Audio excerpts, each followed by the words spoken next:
करमाळा पंचायत समितीच्या 12 गणांच्या निवडणुकीसाठी उत्सुकता वाढवणारी आरक्षण सोडत पार पडली आहे।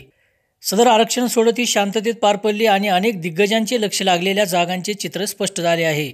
राजकीय वर्तुळाचे लक्ष लागलेल्या पांडे गणाची जागा यावेळेस अनुसूचित जाती सर्वसाधारण यासाठी राखीव झाली आहे। यामुळे येथे आता नवा चेहरा पाहायला मिळण्याची शक्यता आहे। मोठी बातमी म्हणजे वीट आणि उमरड या दोन गणांमध्ये नागरिकांचा मागास प्रवर्ग महिलांना संधी मिळाली आहे। विशेषतः पंचायत समितीच्या सभापतीची जागा ही ओबीसी महिलांसाठी असल्याने या दोन गणांकडे आता संपूर्ण तालुक्याचे लक्ष लागले आहे।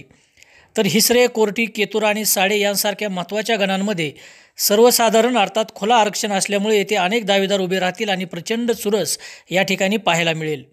रावगाव अनुसूचित जाती महिला, केम ओबीसी सर्वसाधारण, तर जेऊर, वांगी आणि चिखलठाण हे सर्वसाधारण महिलांसाठी राखीव झाले आहेत। जिल्हा परिषद गटांचेही आरक्षण जाहीर झाले असून तालुक्यातील राजकीय समीकरणे आता बदलणार आहेत। करमाळा तालुक्यातील निवडणुकीच्या प्रत्येक अपडेटसाठी आमच्या चॅनलला सबस्क्राईब करा। धन्यवाद।